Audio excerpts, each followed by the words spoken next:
how can science help teach the people more on Dharma? Very interesting. Well, one, when people understand that what the Buddha was teaching is really true in the brain, that supports conviction. And when people have conviction, they're more motivated.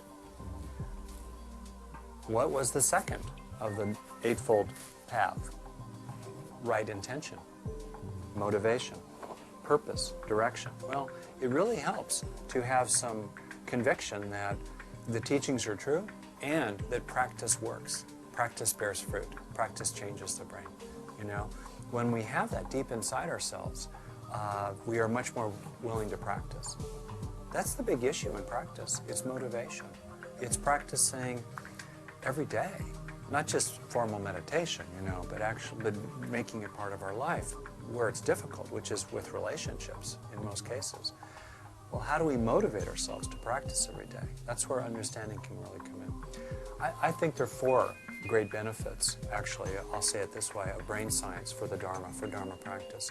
And I've said one so far, conviction or motivation or faith, which is one of the 5 spiritual powers in Buddhism. The second is that it gives us a common framework. Right now, there are many schools of Buddhism, right? Even in the Theravadan tradition, we have Burmese practice, Thai practice, variations. We have Tibetan, we have Zen, we have Pure Land, Chan. More and more we have Western style, American, European style practice. There are many people in Buddhism will talk about different things, the right way, the wrong way. They'll argue with each other.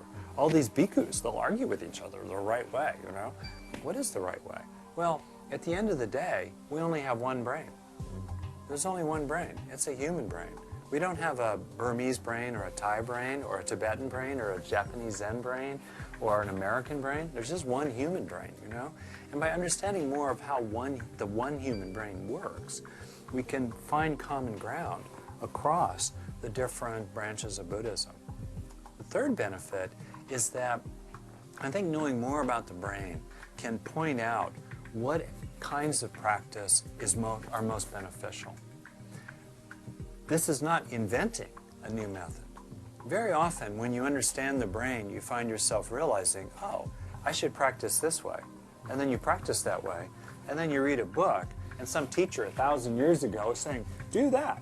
Well, okay, but it confirms what really matters. I think, for example, one thing that really matters in practice, just as you said, is to bring it into the body. There's been a growing understanding in brain science of how most of the brain is not about words. We're doing words here, but if you think of the brain, it's about 1,300 cubic centimeters, about 1.25 liters of volume. The volume of the brain devoted to language processing is about the width of 2 fingers. Think about this. This much compared to 1.25 liters. The rest is nonverbal processing. So brain science has really helped us appreciate, I think, how important it is to bring into the body. Another is how important emotion is, the heart, feeling. Not just as, again, as you say, not just dry intellectual understanding, but to bring it into love. The Buddha really emphasized the importance of love. Much of that teaching has been not really understood, but he talked about love as a sufficient path to awakening if it was really, really developed. So I think that's another example.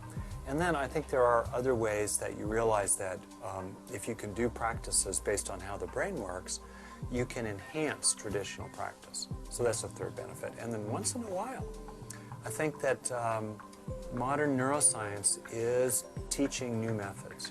I think that, honestly, a method I've developed about taking in the good, that respects the negativity bias of the brain, that understands how bad the brain is at learning from positive experiences while being, unfortunately, too good at learning from negative experiences, you know. When you appreciate that, you really realize that for bhavana, for that aspect of right effort, the cultivation of the wholesome, it's really important to help your brain absorb these positive experiences by staying with them 10 or 20 seconds in a row. That's an example of, I think, a new method that brain science has suggested. And another example is neurofeedback. These brainwave machines that people are just beginning to use. I know many people who have had their meditation really improved by a little use of these brainwave devices that then they, like a raft, once they learn how to do it, then they get rid of the device. So those for me are the 4 benefits